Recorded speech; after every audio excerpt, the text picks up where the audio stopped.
Hello guys, welcome to the Shrewsbury Biscuit podcast. I'm Alex Whiteley, and today we're coming for a very echoey, acoustically brilliant Shrewsbury Abbey, and I'm joined by Nigel and Isla. You've been on the show before. Last time we did this, we were on top of the roof. We went on the roof, yeah. It was what an experience that was. It really was. Thank you for doing that for us on the show. I mean, we were just talking because we've just been inside the organ in the Abbey, which was an amazing experience. But I will say, every time I come here, I always feel like I'm playing Assassin's Creed for real. If you've never don't know what Assassin's Creed is, it's a game where you climb on buildings and leap from rooftop to rooftop. Is that what it's like working here? A bit of an adventure. Yeah, you never quite know what you're going to be doing, whether you are on the roof or in the organ or... listening to Faithless on the organ. Yeah. Insomnia. It's an amazing place, and it has so much adventure about it, about, history and culture. And, I've always said, openly, I'm not a religious guy, but I think these places are massively important when it comes to community and bringing people together. You were just talking about, we're joined by Nigel, who's the organ player here, about when people hear music playing, they'll just come here. They just end up inside the building. What do you think it's about? What I think that's about, Nigel? Well, I have to say, if I'm visiting a cathedral or something somewhere else, if I hear the organist playing, perhaps that's because I'm an organist, but I will always sort of hurry in to try and hear it before the person starts playing. And I think what's happening here is that because we've opened the west doors so that people can see in and realise what's in here, they're hearing the sounds of the organ from outside, probably for the first time ever, because as we'll talk about, the organ has got a lot of new pipework, and it makes sort of more noise, noise that's needed because of the size of the building. But because we've got an organ that carries in a way that it's never done before, people outside are hearing it, and they're coming in to see what's going on. So this building effectively acts like a giant speaker and plays it across the town. Yeah, you can hear it. You can hear it at the cafe across the road, and I expect you can even hear it at the English Bridge if you're walking this way. I remember a few years ago we went to Venice, me and the wife. It was amazing, and you walk into the cathedrals and the churches and things in Venice, and if there's somebody playing music, it's like walking into a set of a movie, right? That's what it feels like. Anyway, it just feels special when there's that music playing. And I remember as well, we did when we first started doing the work for the Darwin Festival, when the Shrewsbury Biscuit first began. I started working with Fiona at the Unitarian Church, right? And it was just a very odd, but very surreal, brilliant, moving. I don't know. So you got busy high street, buses going past, cars, and you walk into the Unitarian Church or whatever church it may be, and it's just silent. It's just quiet. It's like a different universe, and I think that is a great refuge for anybody that's struggling through the stresses of the rat race, the shopping, the kids screaming, whatever it is that you need to get away from. These places are perfect for that, aren't they? Yeah, but then that's disturbed, isn't it? If there's somebody playing the organ rather loudly, you won't get the sort of the peace and so on that perhaps you're looking for, but it'll be different. Yeah. And of course the organ isn't playing all the time, far from it.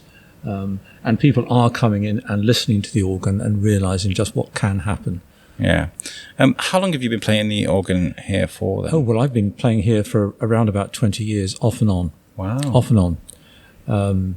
I started off 20 years ago, just filling in occasional services. And gradually, as I stopped working full-time, I've had more time, so I've done more and more playing.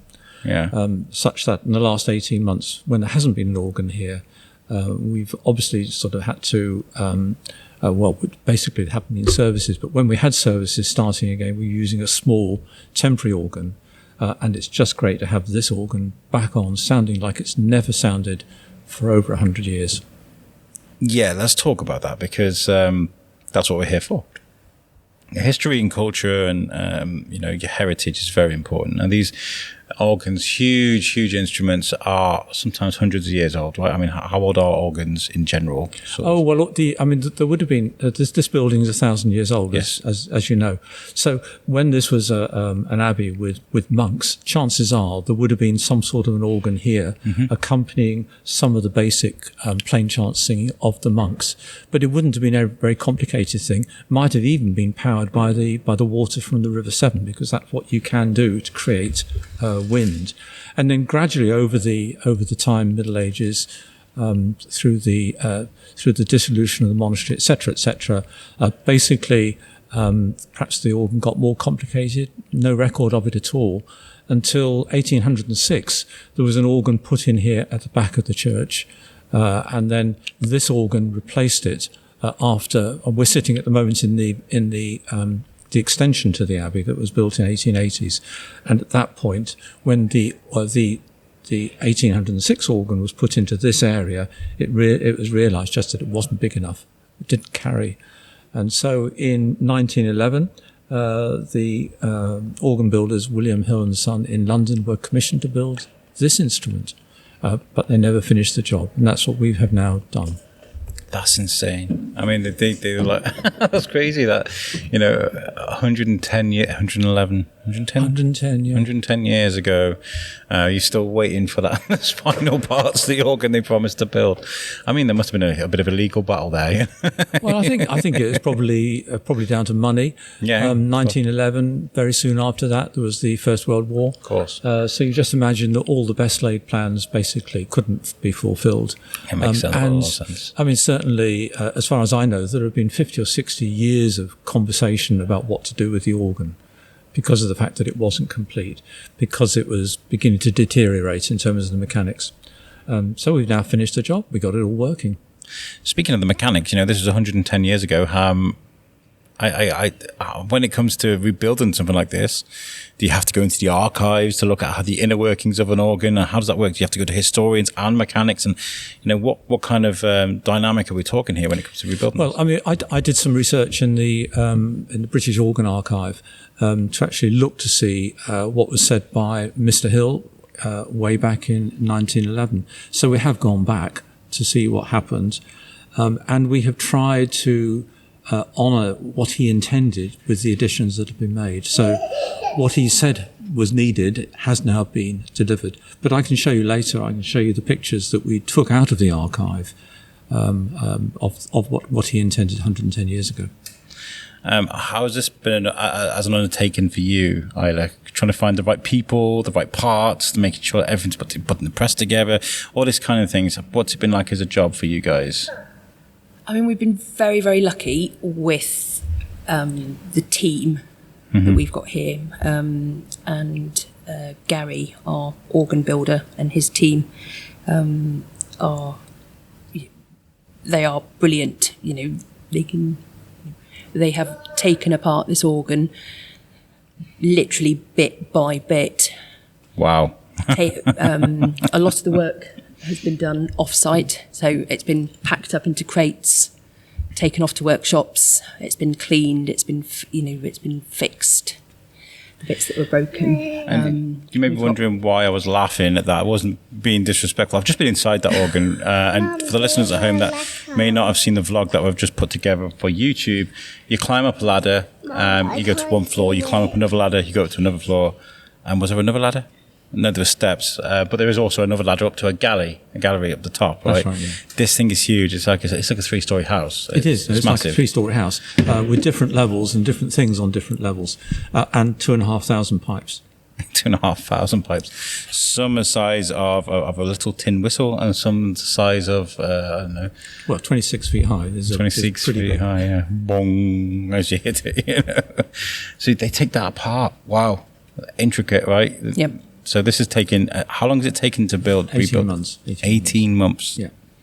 And what funds did you need to get together to put this together? Well, there's been a lot of fundraising. I said that they've been talking about what to do with the organ for 50 or 60 years. And for much of that time, they've been fundraising as well. So we have raised various sources, best part of £200,000. Unbelievable. But the cost is more than that. So we're still trying to bridge the gap with the money that we raise.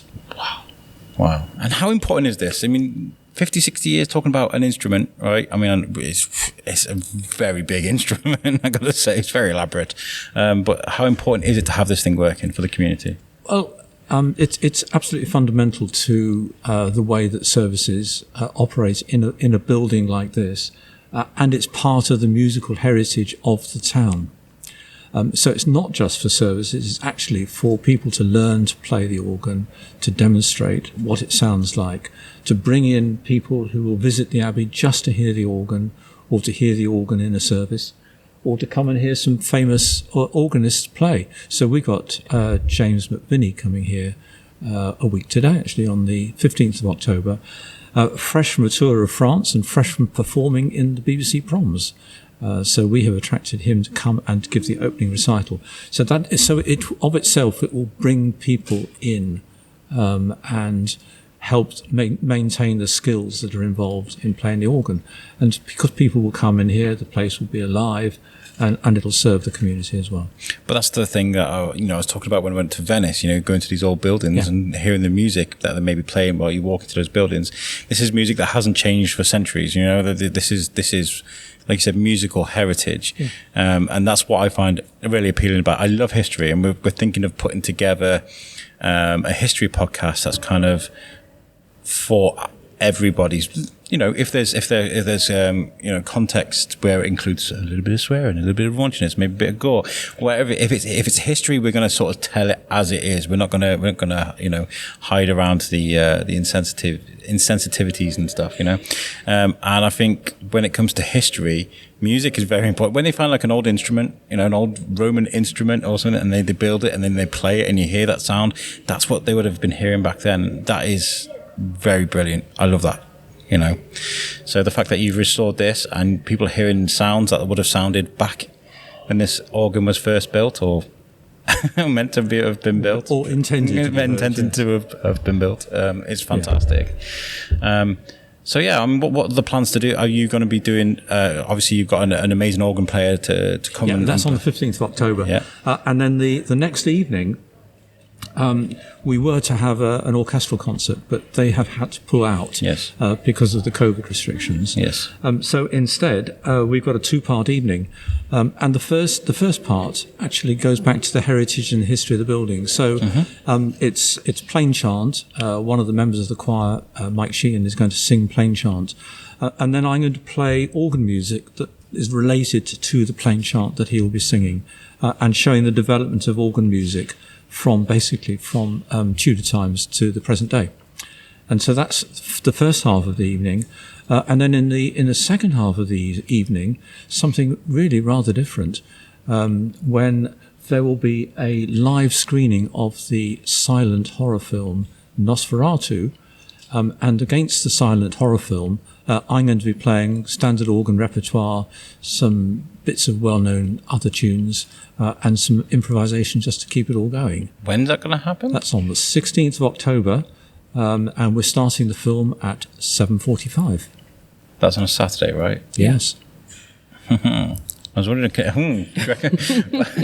so like with my other show, US UK, we are doing a lot of Halloween-y stuff. Saturday we're speaking to Mick Strawn, who made lots of the physical effects for like horror movies and things like this. And so we're looking at like spooky, great Halloween-y type things that we can get involved with. And I think if we could come along and get a video of that, or somehow capture that somehow, my co-host would be so jealous. He'd be doing me a huge favour, because we talk about these things, and that's a precursor for any horror film that exists today, right?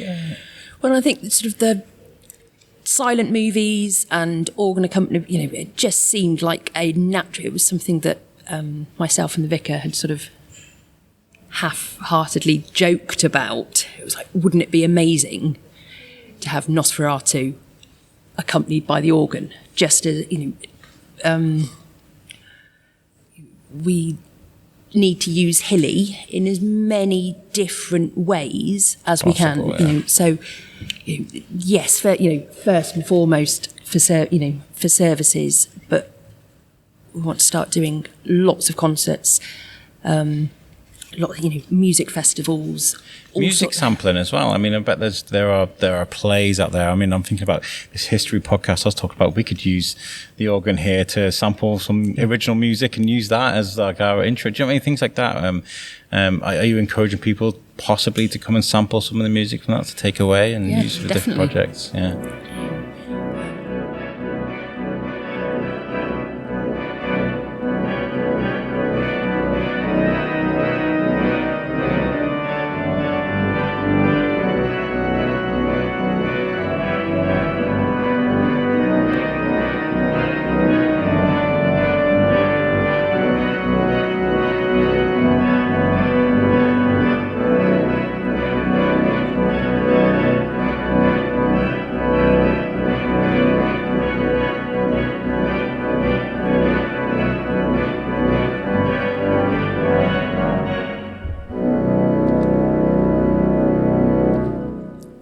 we want to make Hillie available to everybody. Hillie, the name of the organ, Hillie.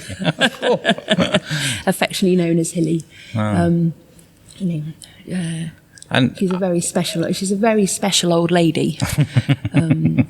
But by doing things like Nosferatu, and I'm trying to, I don't know when we'll get this going, but I'd love to do an orchestral version of dance music. Nice, yeah. And just doing something very, very different, and getting a different, just getting different people through the door. So not sticking with a very traditional organ repertoire, which of course we will continue to do, but also just doing new, exciting, different things, involving different aspects of the community, getting different people through the door. It's the only way we're going to survive. One of the most famous, that I remember, the Phantom of the Opera is like the organs. How many times do you get asked to play that, Nigel? Lots of times, but up to now I've refused. But not for much longer. Well, we've just been hearing, we will get a sample of it. We'll get under 14 seconds of that. iTunes, if you're listening, of Faithless Insomnia, which is an amazing idea. How easy does normal music translate to organ music for you? If you can play it on the piano, you can play it on the organ. Is where I come from, and I can do a lot of playing by ear. So I don't necessarily need to have music in front of me, but it's just a bit of a comfort blanket, really. So something like Phantom of the Opera, it's quite straightforward, really. Just a series of rather big chords. And the thing about Insomnia by Faithless is just the rhythm that goes, keeps going. Just keeps going. But, we're talking about concerts that go with movies. Star Wars at the moment, they're doing this huge tour of Star Wars, the audio version. They're doing these huge concerts, orchestral concerts.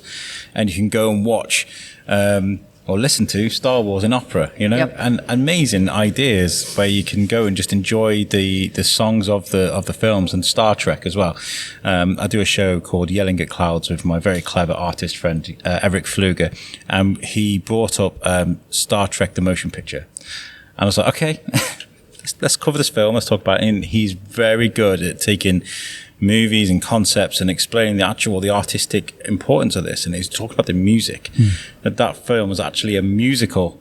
And I was like, what? And there's lots of slow motion build up of them going to the ship, and you're listening to the music, and it's always important to grasp that. So I think you're onto a winner there, and I hope it And I think we've got a few more sing-along films in the pipeline. So on the 20th of November, we're going to do a sing-along Frozen. Oh, that'd be amazing. Not with the organ, just with a choir. Yeah. We're also, I can't remember the date. It's in March. But we're going to do sing-along Sound of Music. Perfect. Yeah. And we've now, thank you to a lottery grant, we've got a massive 4.5 metre cinema screen. That'll come in handy. and the kit to do film screenings. So it's just another way to bring different people into the Abbey. It's a different way to use the space.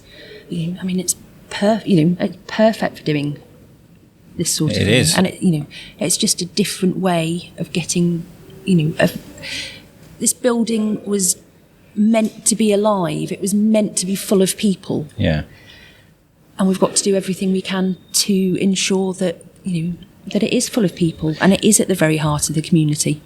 It's the historical significance of it all, whether it's this place, whether it's St. Mary's, whether it is the Unitarian Church, whether it is in Shrewsbury. If you can come in and sample that during the day, like we're seeing a few people, and that's about, less than half a dozen people wandering around now, having a good look at the artwork and really taking it in. But the evenings, you guys are using great initiative to kind of fill that building up. I feel like you're doing, we've got the Abbey Fest that's going on soon.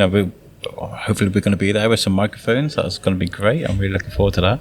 And what else have you guys got planned? Is there anything that on the top of your head that you want to do that you can't really tell us? I don't know what's going on. That's putting me on the spot now. I'm quite good at that, but in a polite way. I one of the things I am hoping to do is I want to do a photography exhibition of our wildflowers. We had our beautiful wildflower meadow out the front, Yes. which dozens and dozens of people stopped every single day to photograph. It was just constant, and we were getting tagged on Facebook and Instagram all the time because of all these beautiful flowers. I've been speaking to the seed suppliers, and they don't normally supply things retail. Okay. But I'm hoping that we are going to be able to sell the seeds that we used out the front. Okay, so that it can replicate the... So people can buy the flower seeds. All funds will go towards the Abbey. Amazing idea. But to sort of launch that, I want to do a photography exhibition of all the wildflowers, because there's so many photos out there. There's so many amazing photos of all our wildflowers out there. It's one of the best things I saw about the pandemic was the flower bombing. People were just flower bombing parts of the country, roundabouts and little grass patches in towns and stuff, Very, very exciting stuff. It's fun. It's anarchy in a very cute, brilliant, beautiful way. So you've been doing this for 20 years, Nigel. Yeah. Off and on. I don't want to remind you. I'm sorry. Off and on. Do you have a number of the next Nigels, the prodigies, the people that will carry on your work in years to come? Are you teaching people to play the organ? I'm not teaching anybody at the moment, but we do want to get young people to come in and learn to play the organ and to learn how to play for services and all the skills that are involved. And yes, I'll help anybody that wants to come in and learn what's involved. I think organ playing at the moment has probably caught on in a bigger way than it has done before. This year's BBC Proms have featured a lot of concerts with their big Willis organ, and they've been absolutely fantastically well received, which is why we're so lucky to get James McVinney coming here. And I suspect that there's a revival of interest in organs and organ playing. Not quite sure why, but the timing just feels right at the moment. I feel like you've got to, you can listen to, organs being played on the telly, or you can listen to it on this podcast if you're going to put some on there, but you got to be there. You got to feel those vibrations, haven't you? It's like being at the cinema. You're just playing music for just now, playing those real deep notes, and just to feel the rumbling. Yeah, you can actually feel the music through your body. It's amazing. Yeah, I really do. I love that so much, I love going to see live music anyway, but if it moves me like that, it's fantastic. I love what you guys are doing here, because you're doing something new by incorporating something old, but ancient, brilliant, it's just fantastic that you're doing that. How the community helped with you guys? Have they been pitching in? Have they been sharing things for you, or helping get you information? Yeah. In terms of with the organ, sort of, have many people been pitching in towards it and sort of helping you guys out? I had it with we had lots of people have come to organ recitals. Nigel cycled from Land's End to John O'Groats to raise money. Wow. Wow. There's been a lot of fundraising going on. As I say, I would say probably for the best part of 50 years there's been fundraising of some sort or another. And that's all been by the community. We've also had a lot of people. The organ builder is a small organ builder, and so he brings in subcontractors. But we've actually had volunteers from the Abbey carrying pipes. And that's been pretty interesting, because you learn a lot about how to actually build an organ. But some of those big pipes, each would have to be carried by 4 people to stop them sagging in the middle. Wow. And so, you imagine to lift a big pipe like that up vertically into the top of the organ. There's been some pretty interesting sort of experiences. It's quite a tight space as well, isn't it? It is quite a tight space. Yeah. So there's been a sort of volunteer sort of core of people that have actually helped with the moving of the material around the building. So now that the organ is together, you guys can take a relax from the fundraising, or is there anything else that you guys are sort of... Still money to go. Yeah, because I remember you saying you want to lift the pews up and fix it underneath there, and Yeah, it's lots to go. There is lots. There is lots and lots. Yes, with the removal of the pews. Oh no, let me say the replacement of the pews. It just opens up the space. Yeah. To be able to do so much more. We're hoping that the pews that we will get will be movable and stackable. It will still very much look like a traditional church when it's set up, but then it just allows us to open up the space. Christmas markets and gala balls and fundraising and all this, all these sorts of things. It's a huge building, and having the pews sort of fixed right in the middle is hinders a lot of a lot of what we want to do. I think it was you that taught me. It was you that told me that these were meant to sort of separate people. Yes, these pews, not bring it's people all together. it's all it's all about hierarchy. Yeah. The posh people at the front, cheap seats at the back. Yeah, I mean, you do look at those pews and you do think church, but I mean, I feel like the idea of like an amphitheatre type seating arrangement would be so much better. And you got those what they called in America, what they use, where they push the seats back and they fold up. Those sort of that seating that you get in the gym in school. That kind of thing. Do you know what I mean? Like, We'll have a much more elegant solution. Yes, I bet. I think what you guys are doing is amazing. It's great that we've had this catch up, because the last time we spoke was the end of the last lockdown, wasn't it? So we've had quite a while between then. It feels like forever, doesn't it? Yep. There's been constant problems. I mean, obviously, COVID isn't going away. It's one of those things that's constantly on our minds. What's going to happen? What's not going to happen? And when it comes to events, are you guys insured for events and things like that to make sure that they go ahead? Or if you put a lot of effort into something, you get something back if it doesn't go ahead? Because I know there's been that sort of anxiety about things. I don't know about whether we've got. Are you? Okay. I don't know whether we've got event insurance for COVID, but I think we are. We can do things by reduced capacity. Yes. Luckily, we are such a big building, and we have lots of doors, and we can get we can get that fresh air through. We can follow. We can follow the guidelines and stuff. Follow all COVID guidelines. Yeah. I mean, for fire eggs, we can have 550 people in the building, but we can reduce that down so just everyone's got more space. I think, and that again with changing the pews, that again allows people just to space out. Space out. Yeah. How imminently is that going to happen with the pews then? When you're looking at doing that, I mean, to put you on the spot. How long's a piece of string? It's on the pipeline. We just don't know how long the pipeline is. I mean, the diocese told us in 1987 to remove the pews. Oh, okay. And they're still here. It's complicated. Yes, we're a Grade 1 listed building, a scheduled monument. Yes. The red tape is phenomenal. I imagine. I love the sound of children's laughter in a place like this. It's amazing.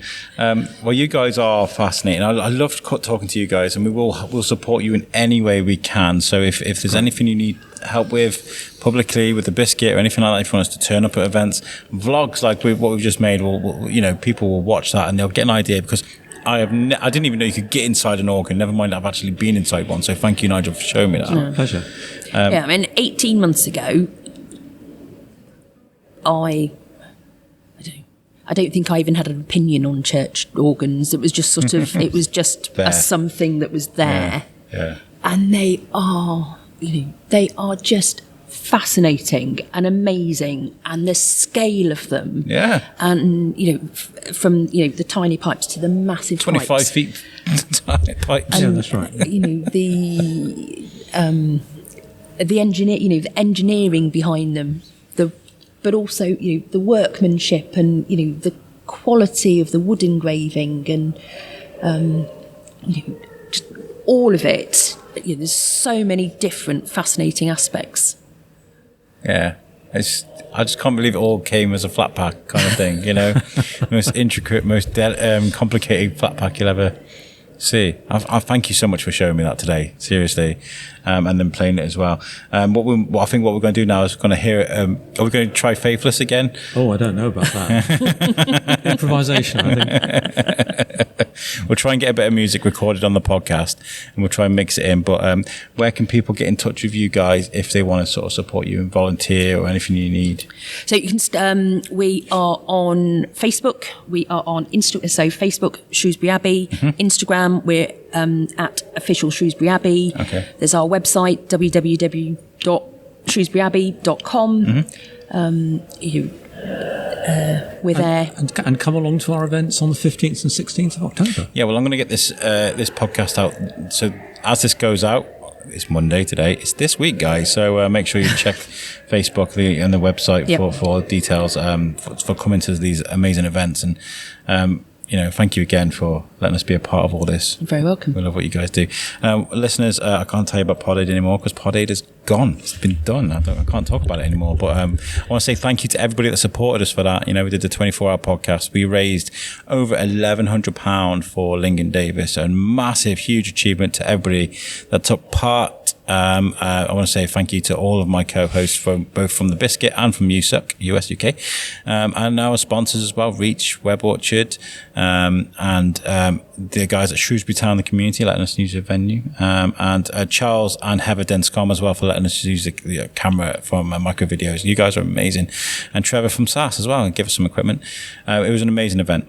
But you know what, guys, you can give us some support by listening to the show, sharing the show, telling people about it. Go to our website, which is the Shrewsbury Biscuit podcast.co.uk. It's a great website with all of our content there available, and that's made for us by our friends at Web Orchard. We are on Instagram. We're on Spotify. We are on Instagram, but we're on Spotify, iTunes, and you can even tell Alexa, Siri, or Hey Google, and they'll play the Shrewsbury Biscuit podcast. So thank you for your support, and we'll catch you guys next time. Cool. Thank you. Thank you.